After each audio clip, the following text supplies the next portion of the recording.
Welcome, everybody. Marc Jimenez, Wealth Advisor and Chief Investment Officer for CAM Investor Solutions. I appreciate you taking the time to join us today.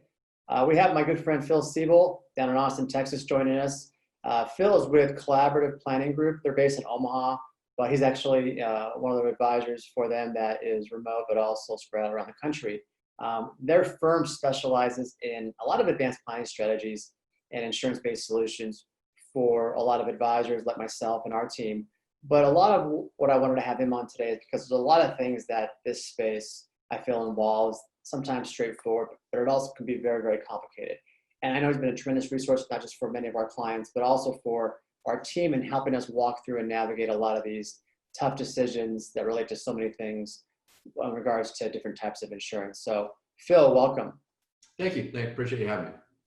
Phil, we know each other for several years. I think the last 3 to 4 months is safe to say that it's been something that we've never had to do or deal with, nor anybody in this country. And before we jump into some of the things related to the current events environment, I wanted to go back to, beginning of the year, because at the beginning of the year, there was a lot of things that happened when it regards to all things planning, whether it be related to the Secure Act. Just prior to that, we were coming off of tax law changes. And so there was so many things already taking place, I feel like, in our industry for what we do, what you do, and a lot of our mutual partners do.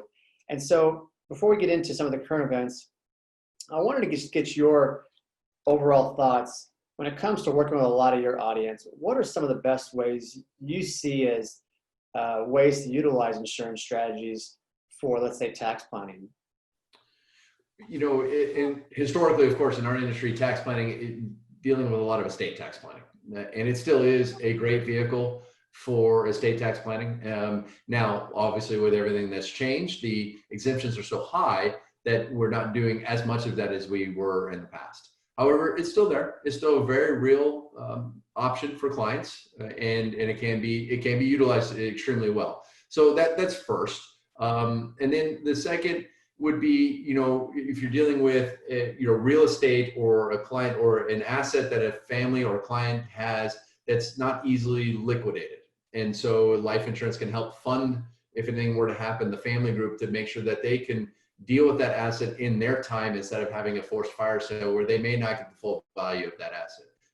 Biggest example, of course, is a piece of real estate, right?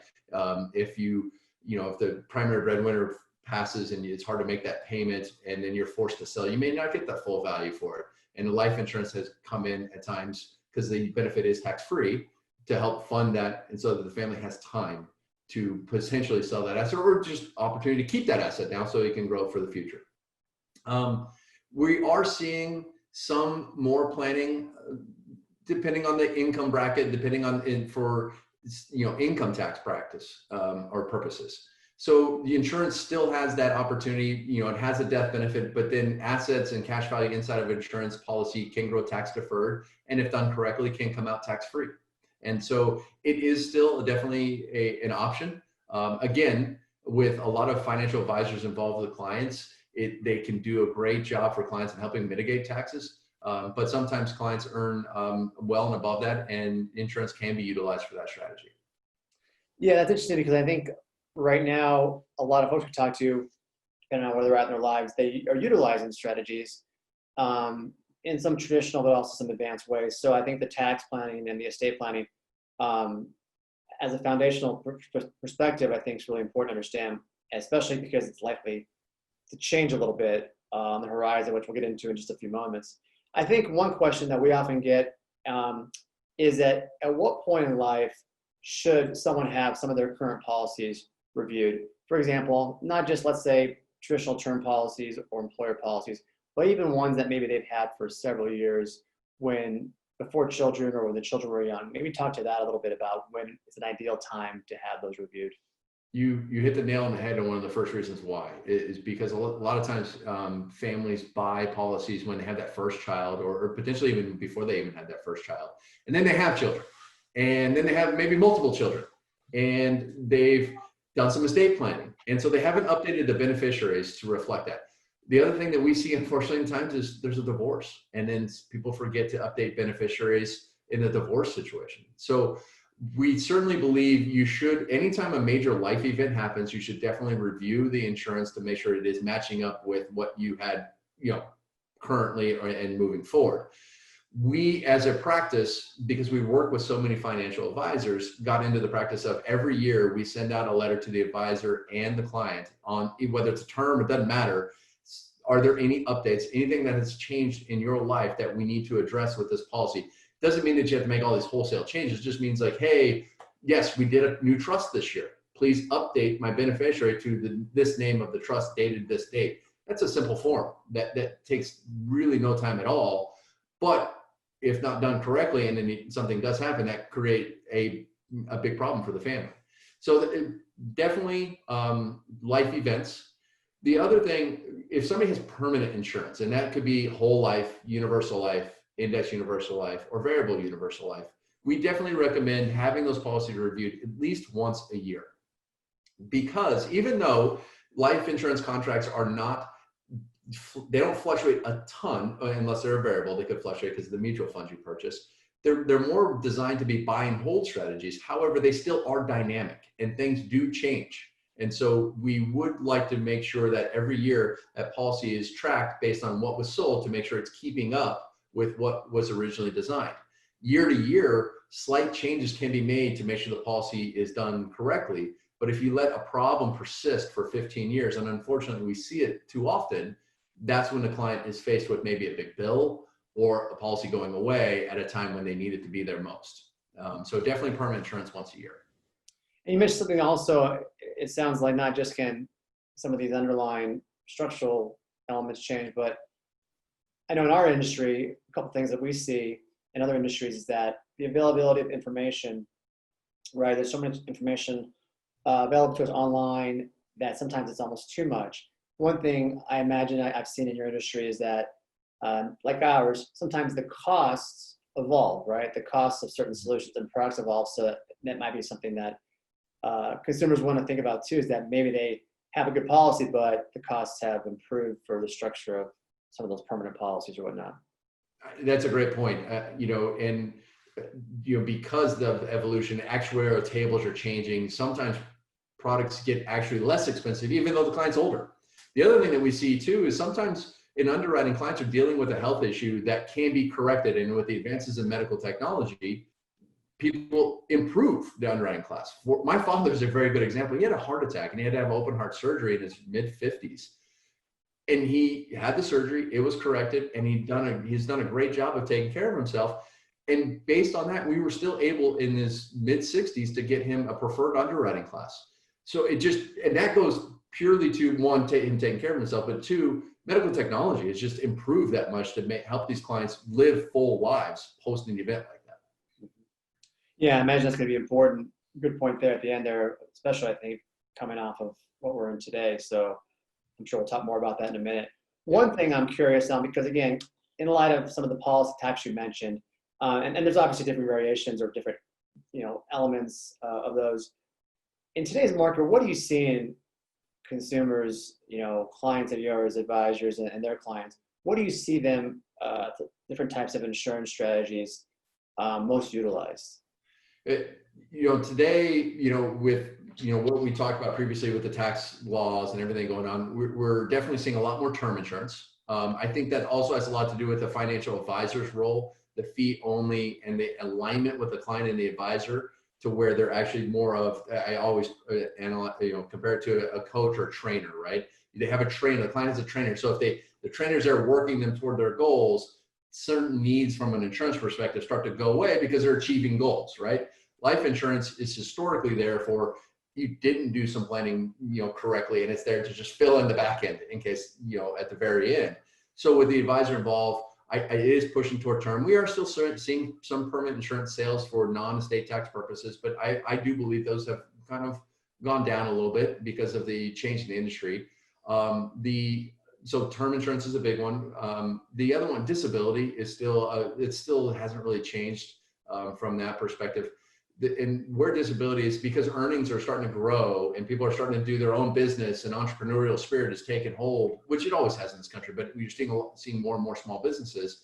Disability is a big conversation because it's the one thing that if you're an owner or a high earner, that can keep you from earning money at the end of the day. So you want to protect that for your family. And it's actually a higher likelihood than death for younger earners.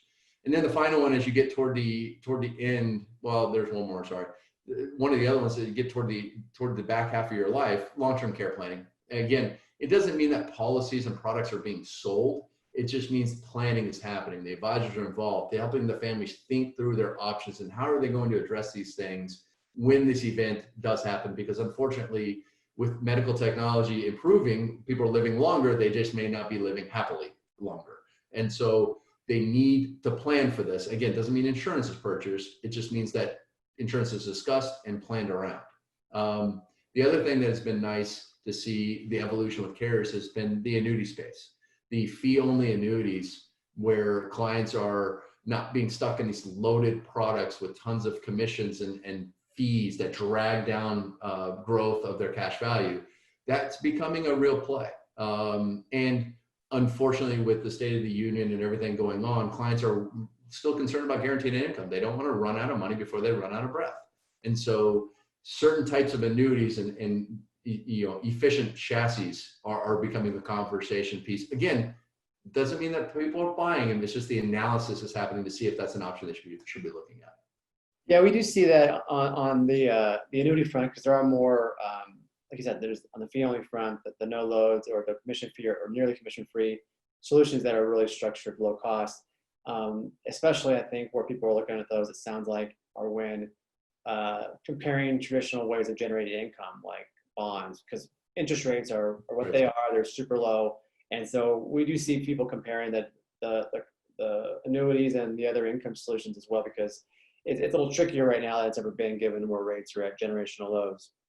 And with those products and having those surrender charges, if things do progress and change and for the better, they can just eject and go back into the bond scenario, and it's easy to go in and out of those, much easier than it was in the past.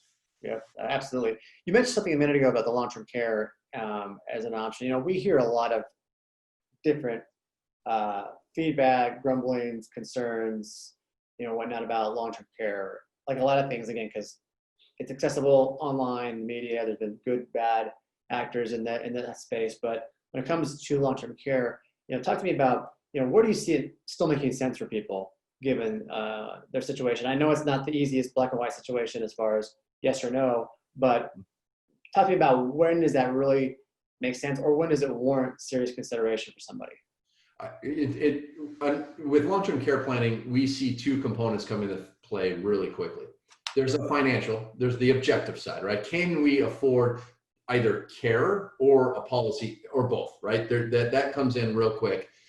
The second one with long-term care is emotional. It's because this generation, our parents' generation is starting to take care of their parents, and they're seeing what's going on in that process because they are living so much longer, and how most of them, unfortunately, are not living the best life at the end. They're coming back to us and the financial advisor saying, I don't want to put my kids through that. We need a plan for this and make sure, because I got thrust this on me and I had to deal with all these things with my parents that I don't want to put my kids through. And so that's the emotional side of that conversation. That's definitely, I would say, very more pressing than the financial. It's just like, okay, I want to talk about this, figure out how we're going to do this as a family group. And either we're looking at a policy or we're moving on. The policy types that we're seeing, again, you're right. It's not black and white. It all depends on the family budget. And then, kind of what their goals and objectives are. I know that long-term care insurance in the past has not had the best name from a PR perspective because some of the way the earlier policies were designed. Now, there were some really good ones with unlimited pays and all that stuff that the clients did okay, and it's a bad way to do okay, but they made out okay. But there were a lot of scenarios where the carrier put the horse ahead of the cart, basically the cart ahead of the horse. There it is. And just overcommitted in their world for what they could promise to give to the clients. And so that put them behind the eight ball. And then they had to make changes, which meant they could contractually increase the premiums. And then that created a PR nightmare for them. Mm-hmm. So the carriers have gotten a lot more conservative. They've adjusted their actuarial tables and the pricing has gone up, but it has gotten a lot more stable because they feel like they're pricing it more accurately. And then now there's new ways of designing these policies where clients have cash value. There's a life insurance component to it. And there's, they could cancel at any time and get their money back. And there's all kinds of different bells and whistles they can do where clients feel like they have control. Oh, the payouts can be, here's your check, you use it however you want. You can go wherever you want to do this. Again, clients like that because they have control of some of those scenarios now. So it's improving, but there still is, unfortunately, the underwriting component that is impact. There still is a pricing component. And what we do with our practice is sitting with the financial advisor in the plan. It's just see if it emotionally matches up and then objectively matches up with the plan. No, that's good. And I think long-term care is a good example of a lot of insurances, because I know we have conversations with our clients around, when determining any kind of insurance, whether it's on their home, life, disability, long-term care, whatever it is, it comes down to things in terms of how much they might want to absorb in risk, how much they want to pass it on or share in that, right? Kind of the fundamentals. But also we see the planning side of it, depending on someone's need or situation, depending how much of each of these different types of risk management techniques we're talking about that they might take on, it also might afford them more flexibility down the road, we find, in terms of taking risk on their own investments, taking risk in other assets they might purchase or diversify. So those are really good points. I know you and I both work with some mutual clients that are not just in the the executive world, but also the small business world. You mentioned a little bit about something about what small business owners sometimes pursue. What do you see as some of the most common ways small business owners utilize these different types of insurance strategies? I think that's where something that we see is often not utilized to its maximum benefit. Yeah, it's with business owners, it's difficult for them at times because they wear so many hats and they're in charge of so many different things. So the key relationship people, they're also driving. Sometimes they're doing the books. Depending on their roles and what their business is, they wear so many hats. So it's hard for them sometimes to pull themselves out, see themselves as an employee, see themselves as a key employee, and then see themselves as an owner. So they have those three delineations of, if this event happens, how does this affect me as an employee? So if you were to get a job at a large company, say Dell, you get a package. You get life insurance, you get disability, you get those things when you walk in the door. It's part of your compensation package. You get health insurance, all that stuff.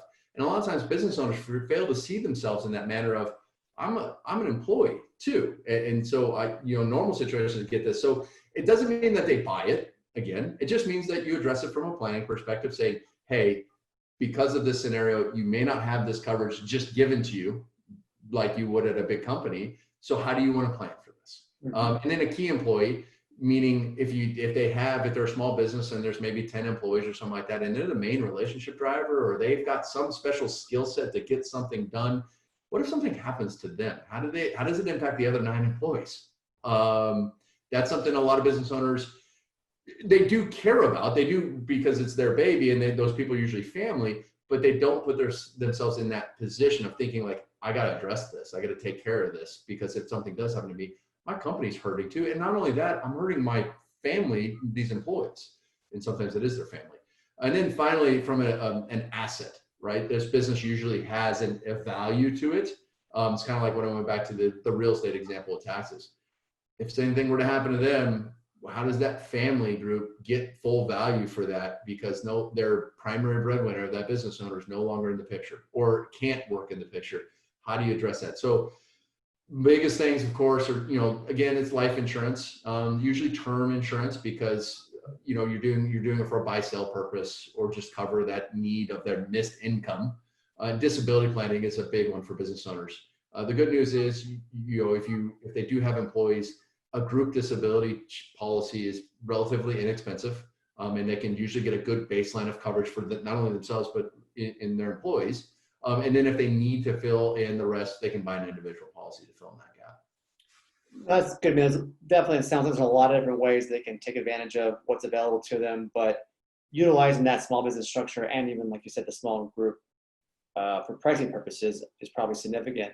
Because I know we hear sometimes from small business owners that sometimes the cost they feel might be prohibitive, but if they do it the right way, it isn't always the case, which is good to hear. Yeah. Kind of taking that, what's that? I'm sorry. No, I was going to say, yeah, I agree. It done the right way, it can be cost effective. Yeah. One thing I know, kind of keeping with that same idea, when it comes to executives, highly compensated, employees, we often see companies getting better and better about certain additional benefits, like different types of maybe life insurance for a certain amount times their salary, maybe disability insurance, other coverages that might exist. At what point do you think it makes sense for somebody within that executive or high compensated employee of a large company to maybe go out and get a separate policy in one of these areas in addition to what their company is providing them? A great question. We get this a lot. There's a couple different areas.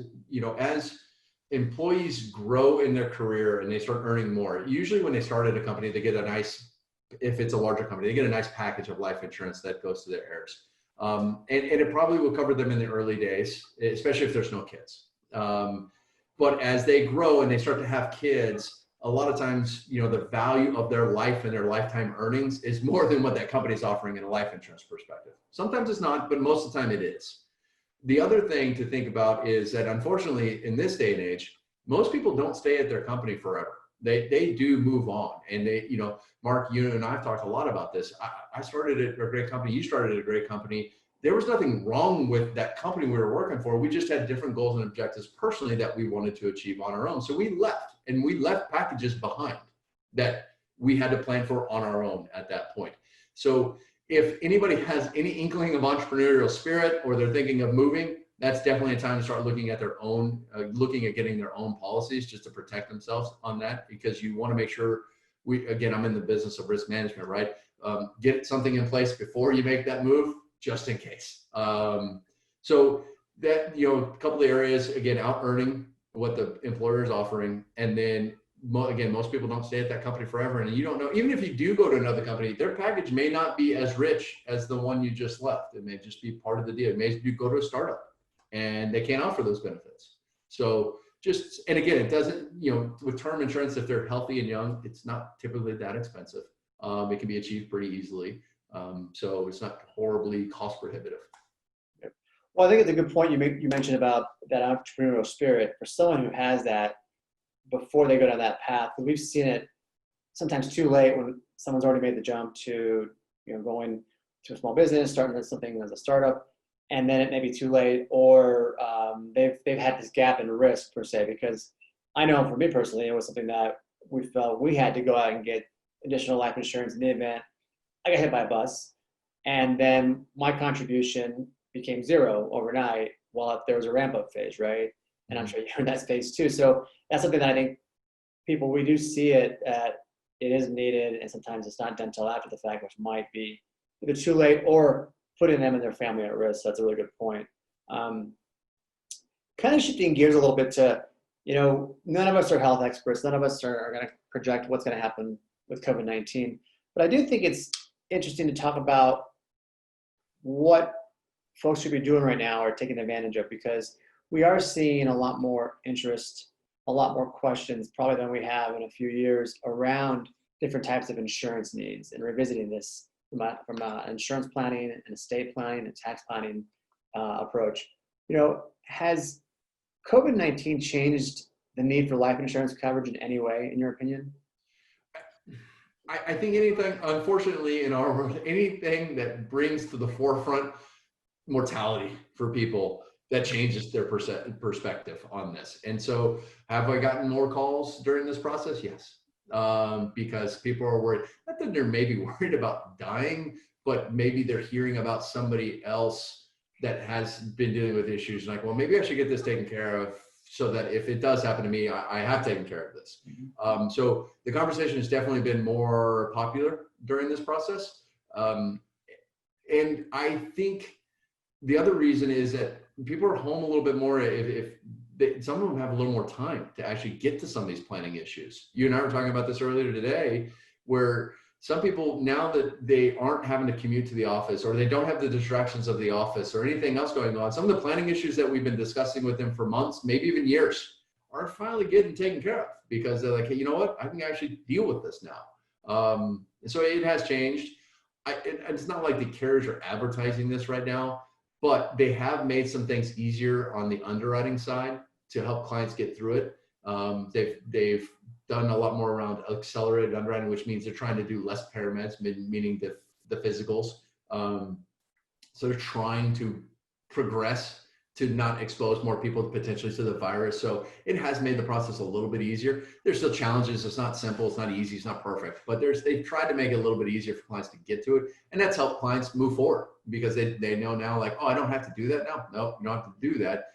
Just do this underwriting call with the carrier and potentially you're covered. So that's helped.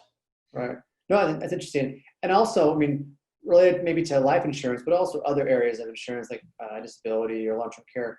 Are you seeing anything, the need there going up, either from a planning standpoint or just, again, more questions because of what you mentioned about people being at home or changes in life events happening? Yeah, we are seeing some changes. Disability, it's the topic of insurance, and that coronavirus could create a disability, and so people are maybe addressing it and thinking it through. It again doesn't mean they're buying it, just actually talking and addressing it.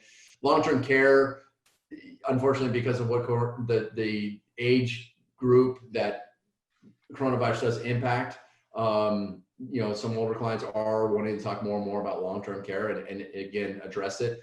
The downside for them is that the carriers are a little hesitant at times, depending on certain other health conditions that may be going on with the client, to move forward. They want to wait until a couple things get through before they would maybe make the offer. But we're seeing the carriers adjust to that. But we have seen some stalling from the carrier perspective, especially around long-term care when it comes to potentially dealing with COVID-19 stuff. Okay.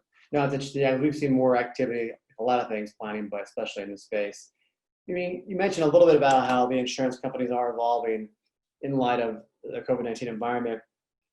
What changes do you anticipate, or have you heard or been talking about with some of your carriers and other, underwriters to the industry as we move forward in terms of change or opportunity?